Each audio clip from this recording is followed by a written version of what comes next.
আসসালামাইকুম রহমতুল্লাহি বারকাতুহ।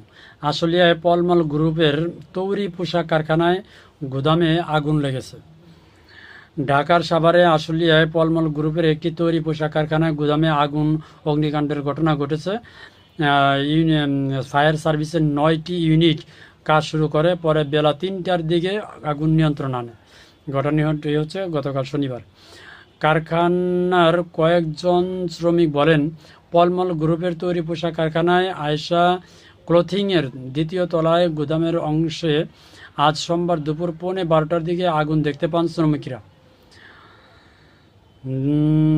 আগুন দেখতে পান, তারপরে আস্তে আস্তে সবাইকে খবর দেন। খবর দেওয়ার পরে সবাই বাইরে চলে গেছে। আলহামদুলিল্লাহ, কারোর কোনো ক্ষয়ক্ষতি হয় নাই।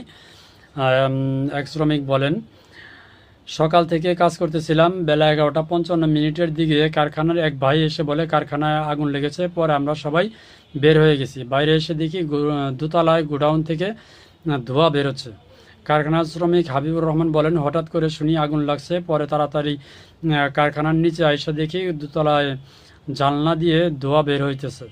ওই তলায় ফিনান্সিয়াল গোডাউন, শিপমেন্ট জন্য তৈরি মালামাল রাখা হতো। অর্থাৎ আগুন লাগছে প্রায় 12টার দিকে, 11:55 খবর পাইছে। 12টার একটু আগে আর কি আগুন লাগছে।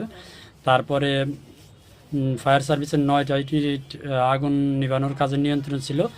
তারপরে বিকাল 3টার দিকে আগুন নিয়ন্ত্রণে আনা সম্ভব হয়েছে। তবে কারো কোনো ক্ষয়ক্ষতি হয় না। আল্লাহ তাআলা সবাইকে হেফাজত করছেন, আমিন। তো আগুন থেকে সবাই একটু সাবধানে থাকবেন, একটু সাবধানতা অবলম্বন করবেন, যাতে করে আগুনের অগ্নিকাণ্ডের ঘটনা না ঘটে। ধন্যবাদ সবাইকে। আসসালামু আলাইকুম।